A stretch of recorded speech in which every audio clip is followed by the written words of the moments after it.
ಮತ್ತು ರೇಖಾಂಶಕ್ಕೆ ಕಲ್ಪನೆಯೊಳಗೊಂಡರು.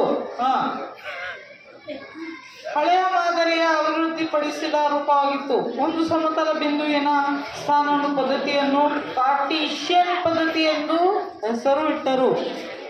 ಕಾರ್ಟೀಷಿಯನ್ ಅಂದ್ರಲ್ಲೇ ಗೊತ್ತಿದೆ ಮ್ಯಾಪ್ ಅಂತ. ಈಗ ನಮ್ಮ ಸೈನ್ಸ್ ಸಾರ್ ಏನು ಮಾಡಿದ್ರು ಅಂದರೆ ಆ ಮ್ಯಾಪನ್ನು ಸ್ವಲ್ಪ ಅದ್ರ ಕಟ್ ಮಾಡಿಬಿಟ್ಟಾರ. ಅದು ಆಮೇಲೆ ಹೇಳ್ತೀನಿ.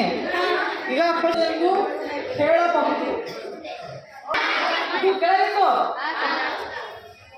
ಇಂಟರ್ನೆಟ್ ಹಿಂಗೆ ಇರ್ತದೆ ಎಂದು ಮಾಡಿದ್ರು. ದಿಕ್ಕುಗಳು ಯಾವ್ಯಾವು? ಫಸ್ಟ್ ದಿಕ್ಕುಗಳು ಯಾವ್ಯಾವ ಹೇಳ್ರಿ? ಉಪದಿಕ್ಕುಗಳು ಯಾವ್ಯಾವು?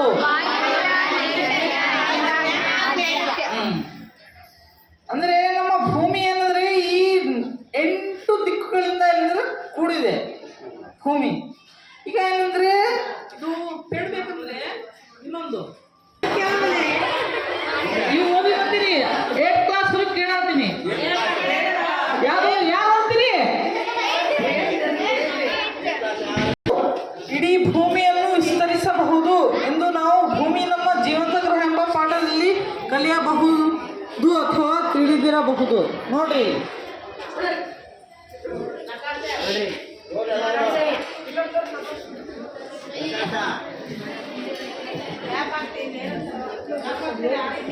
ಏನಂದ್ರೆ ಈ ಕಾರ್ಟೀಷಿಯನ್